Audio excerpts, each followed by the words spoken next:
Hello everyone. Today I will be going through the Dungeon Master's Guide again, but I'm going to do something slightly different this time.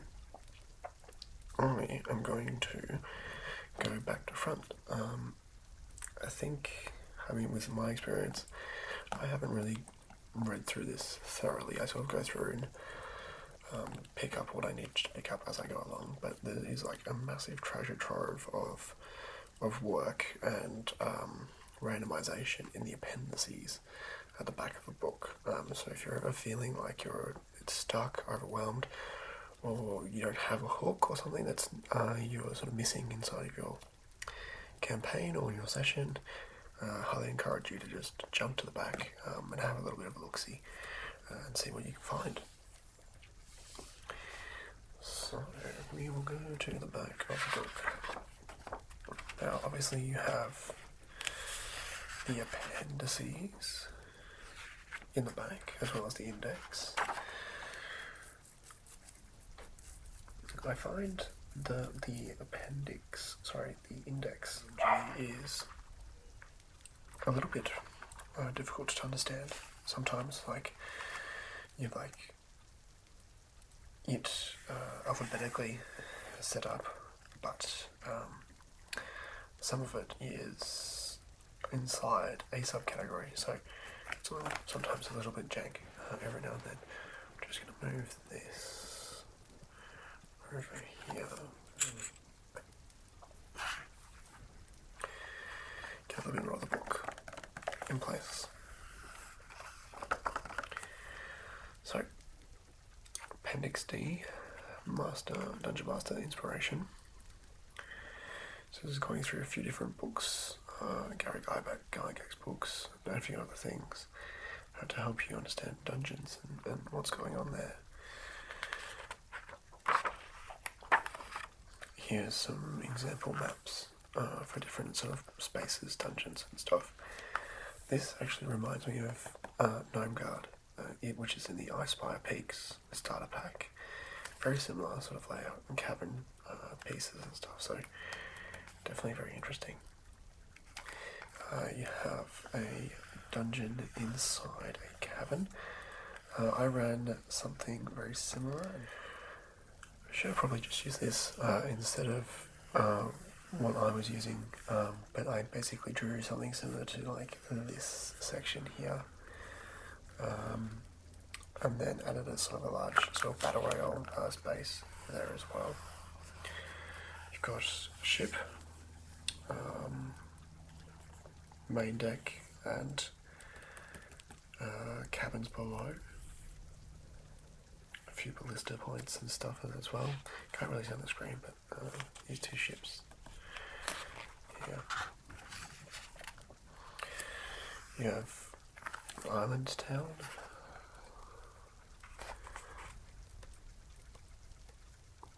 You also have like the elevations and stuff, which is really cool. Helps you understand exactly what's going on and stuff. So less two-dimensional as you go through. You've got a coastal, dock town, harbour town, farming, agriculture and stuff. I've got a few different maps and things that are very similar to these in my campaigns at the moment. A comprehensive dungeon, which is great. Lots of twists and turns, lots of different things for people to follow in and stuff. You've got accoutrement and chapels and churches, all sort of devilish and fiendish and infernal in nature. So it's pretty good. If you're in a pinch, you can just sort of roll this up or have this go through and stuff. The way you sort of describe and speak and talk, even though the layout's the same, you can add different things and people will perceive it as a different map, because I don't think necessarily players are going to be focusing on exactly there's a room to the left, there's a room to the right, and going on through with that and stuff, so I think it's okay. Here we've got another very sort of comprehensive, looks like we've got little jails here. It's almost like it's a dwarven basement or something like that. I think this is really good as well. You've got like a little windmill, or the structure of a basic building, a couple story buildings and stuff. that really just easily to describe sort of a small cabin or a place and stuff.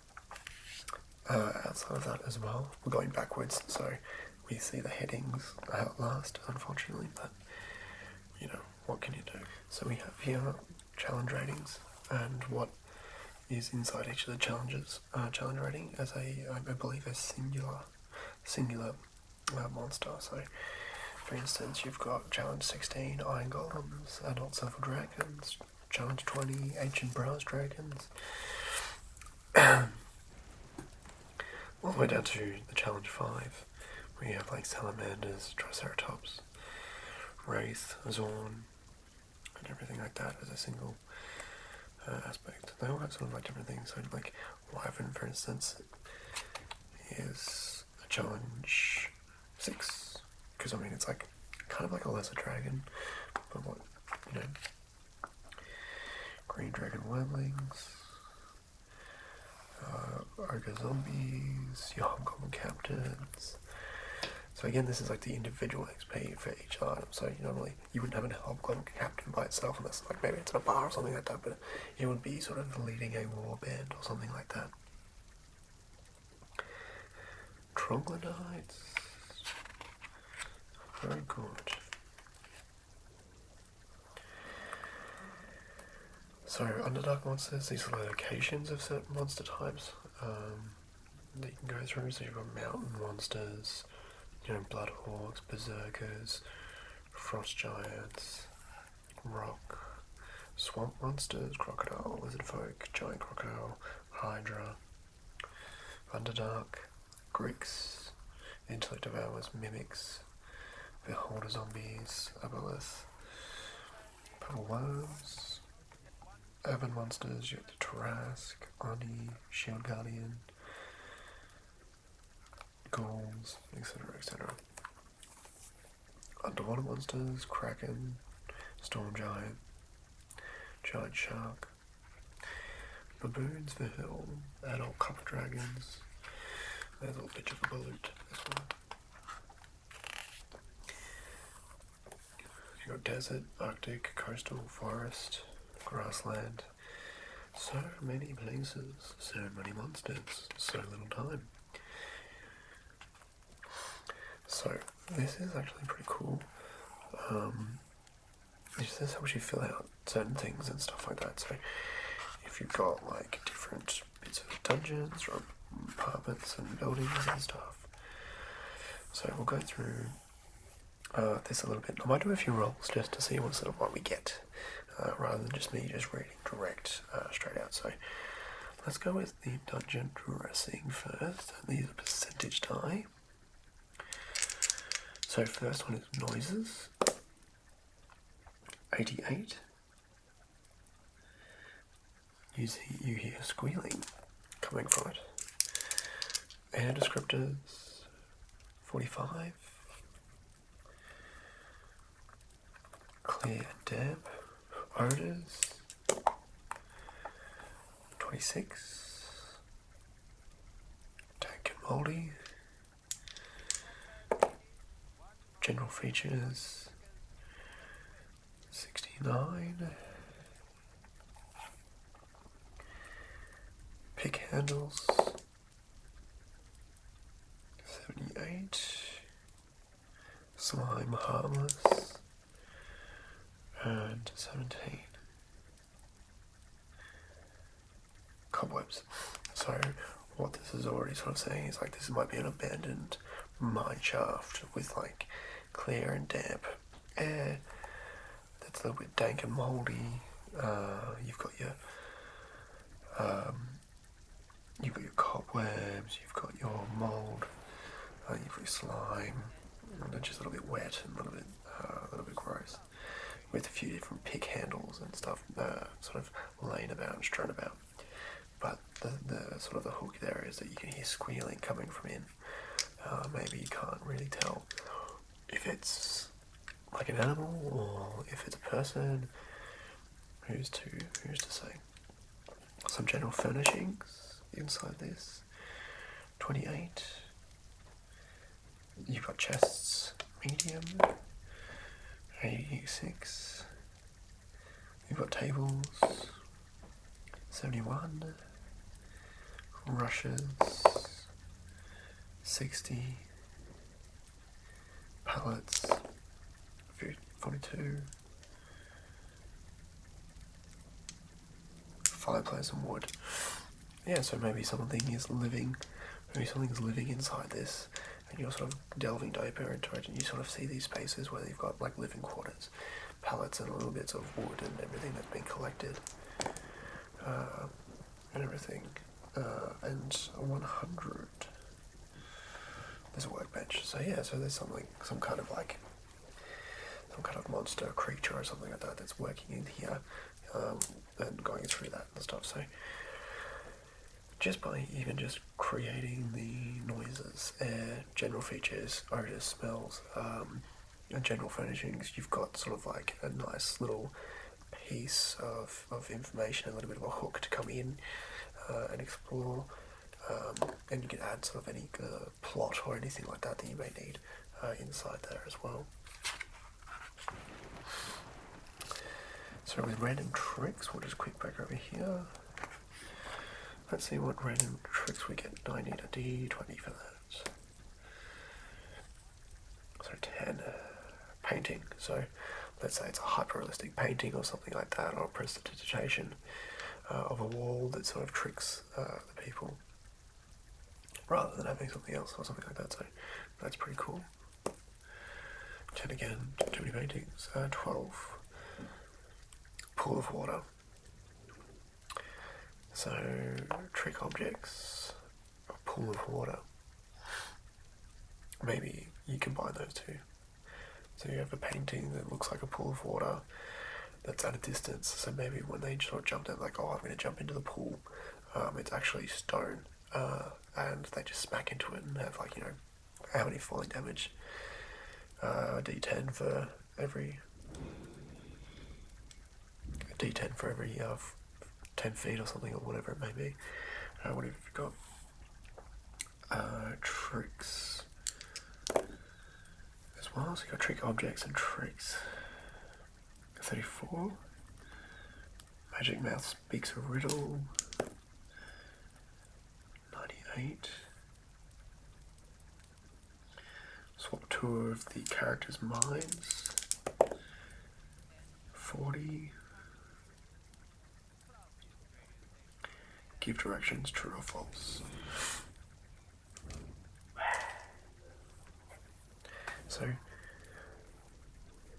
So you could definitely have more things going back down this sort of aspect. Is like, you know, there's tricks, there's illusions, and people's own minds. So you could have an element of madness, or the arcana, or the energy, or the evilness in this space is causing these issues. Those are riddles that are confusing and frustrating. You've got swamps. You swap minds for madness, or you know, your directions are confusing as a part of that riddle. It's creating a pretty cool little dungeon there. Trap effect. So I need to use this a little bit more, trap effect, because at the front of the book it's like creating traps, and then it doesn't really explain what traps are, or like what you could do for a trap. So I've been sort of making ad hoc ones that are very rudimental. I want to make more sort of like intriguing ones. So let's have a look. 16. Changing clanging noises attract nearby monsters. Cool. So it's not actually the trap, it's just like the fact that it makes a noise, like maybe it misfires so you think you're okay, but then it ends up being something much worse. 26. Fire shoots out from the wall, floor, or object. 60 flat.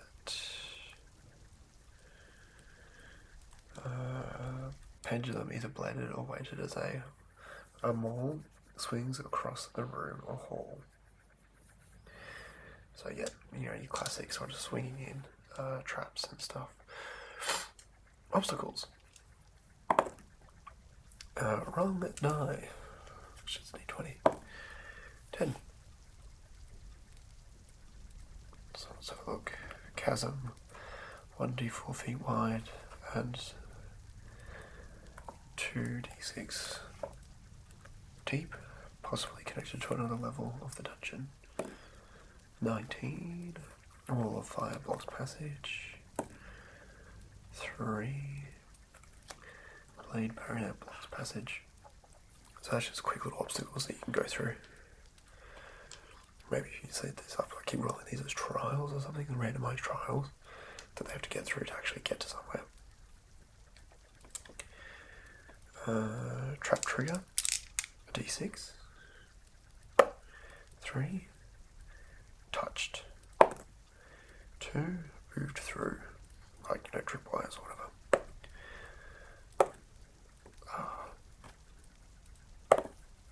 3s. My lord. Okay. Stepped on. Different things. Severity. Dangerous. So there's 3 here. 1 to 2 is setback. 3 to 5 is dangerous. 6 is deadly. Dungeon hazards. Another D20. 13. Spiderwebs. So let's say Lord of the Rings, Frodo stuck in a bunch of spiderwebs and stuff. So again, kind of works into the mine shaft where there's too many cobwebs and stuff. So that's pretty cool. Monster motivation to find sanctuary. That still checks out. 20. Seek wealth. That also checks out. So seeking sanctuary and maybe riches. Maybe they've kidnapped something and that's why they're squealing. So they're holding a ransom and they're trying to find sanctuary for the time being, but that person's being too loud. Dungeon chamber contents. So as you keep going to each different room, that's 87. It's an empty room. 64, however, it is a trap. And go to random traps. 97. Empty room with treasure. 18. Monster, pet or allied creature. So a nice little critter or something like that might help them through. So the only aspect with this is that you need to sort of take into consideration that you need to think on top of think on the fly as you go through. So maybe if you think they're going to go into a dungeon or something, that roll up the dungeon type style and stuff, and then as they work through, you can do the different rooms and stuff like that. So you can go from there. So I mean, it's each to their own and stuff. So general dungeon chambers. 25. Court. 43. Guard room. So maybe this mine shaft is a dwarven mine shaft.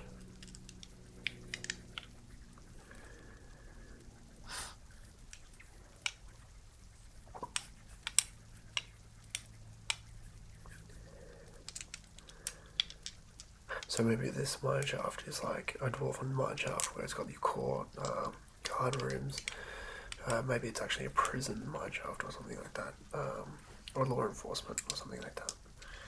Current chamber state, so 16.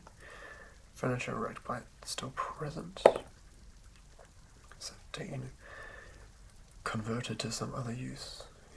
General chambers as things. So, I mean, you could actually just do all of this in-game and slowly build it out, and you can describe it and give them enough descriptions and stuff if you needed to. 6 for treasure. Guard room to defend against intruders. Cool. 3 for dungeon 2. Chapel dedicated to deities that watch over the dead and protect their resting places. 9. Divination room used in rituals to contact the dead for guidance. Temple or shrine, D100.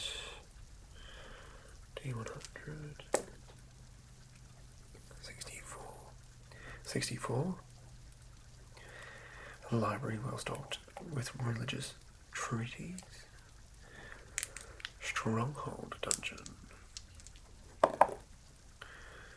13. barracks used by elite guards. So again, that comes into sort of like this law enforcement kind of mine shaft, dwarven mine shaft or something like that. Very Duragar or something. Planet Gate dungeon. 21. Bedroom for use by high-ranking members of the Order of Guard of the Portal. So again, checked out. So maybe at the very base there's like a gate to the fire plane that's been unlocked or something like that. There's a specific mine one, which I mean if we went the right way around, we probably would have seen at the start. 64. I rolled the wrong thing. 217. Smithy for repairing damaged tools. Interesting. For a maze, guard room for sentinels that patrol the maze. So these are just different rooms and stuff. For lairs, 3. Banquet room for important celebrations. Death trap. 1. Antechamber or waiting room for spectators. 6. Guard room fortified against intruders. Chamber's purposes and everything.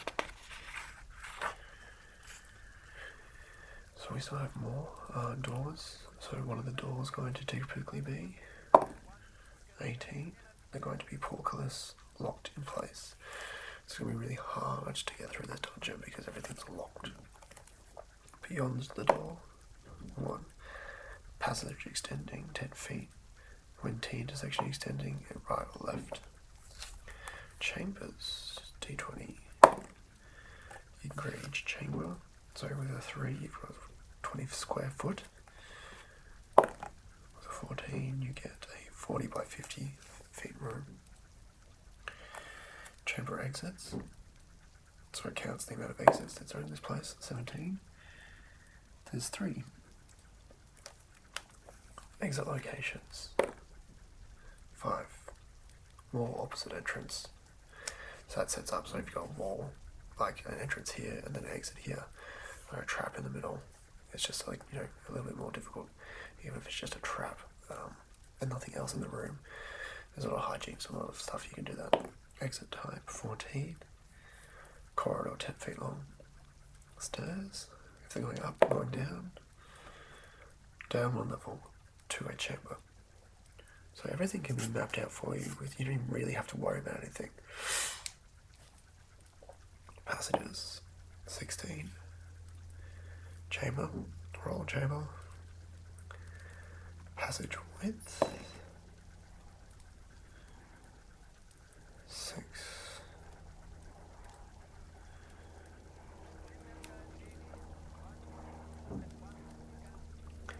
Passage width 18, 40 feet, with double rows of pillars.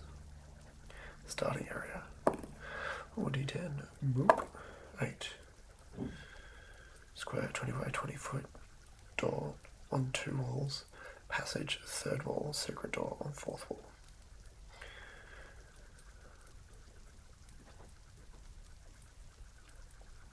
Very good. So it creates all the random stuff. Yeah, so that's sort of everything that you need to sort of know about these appendix things. They're super powerful. The fact that they're randomized and everything like that can just make it easy for you to slap together a dungeon. They can have a whole bunch of hijinks, strangeness going on and everything like that. Yeah, craziness can happen. You could have some TPK or PC death or anything. It's really sort of, yeah, so you're going to have, like, you know, so much strangeness happen. Different things, treasure items. People draw their own conclusions with particular things in place. I think we skipped over, actually, like, you know, all these items and stuff. Did we? There's just so many, like, books, scroll, tomes, utensils, mage furnishings, and they'll have different things and pieces and stuff. So hopefully you enjoyed that. If you have a DMG and you're in a bind, just crack open the back and have a look. Thanks everyone. Have a good long rest.